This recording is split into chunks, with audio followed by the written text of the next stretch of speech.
Welcome back to Afternoon Live. We all know we should be eating more vegetables, and our next guest says microgreens could be part of the answer.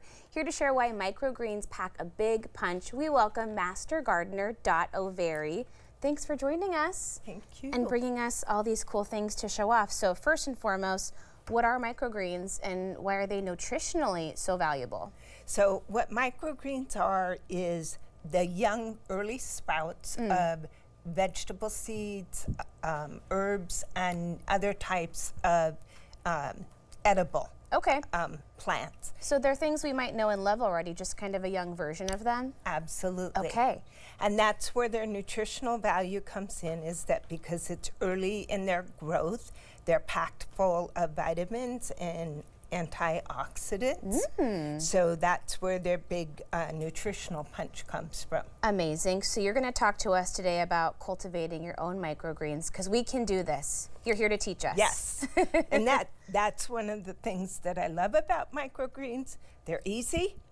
Anybody can do it, and you can do it all year long. Oh, so that's great. when we were having those really cold winter days this past winter, that was my saving grace. You can still find some bright green things to add to your dish. Okay, so let's talk about some of the basics to growing, like what kind of a container that you need. So I'm cheap.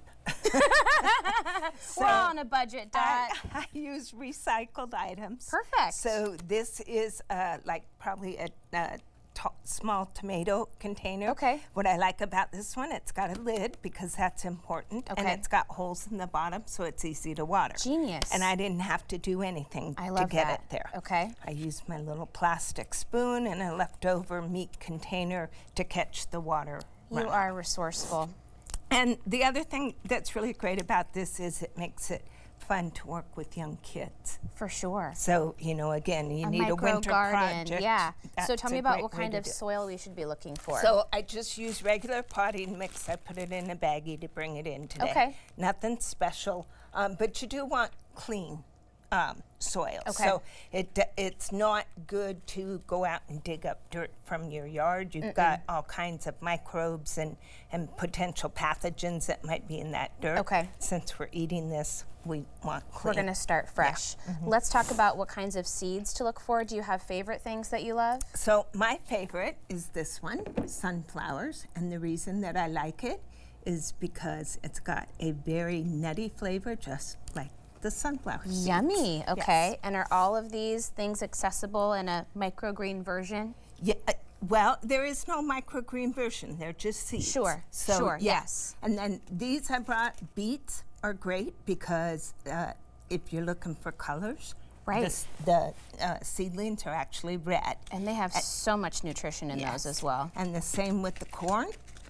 It'll be yellow, just like your corn is. How fun is that? It's a fun way to add color to your food as well as flavor. Okay, so we've got to this process in our potting and the soil. What about watering and light? What are things to know about that?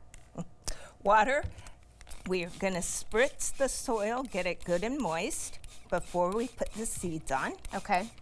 And once you've started growing them, you'll want to spritz it at least once a day. Okay. Just to keep it moist. You don't want it wet, but moist. And then once it gets to a larger size like this, then you're going to water from the bottom up because it's the roots that need the water, not the leaves. And what about light? What are some areas of the home that we should think about So putting you these want things? a strong south or east facing window for the best sunlight. Okay. If you don't have that, which I don't, it's very easy to get supplemental light. Those are These cool. are just little LED lights. It clips onto the side of my table, and I have found that that's how I get the good green growth. Ooh, is that's using the exciting. lights. How about harvesting? How do you know when you're ready and what to do? So for harvesting, you want your greens to be about 3 to 6 inches, which Okay. is what this one is. These have been growing about 10, maybe 11 days now. Oh, And that's it? that's it. They're busy. And I pick up my handy dandy scissors Okay. that I've cleaned in my kitchen sink. Yes. And I just snip. And that's how you harvest them.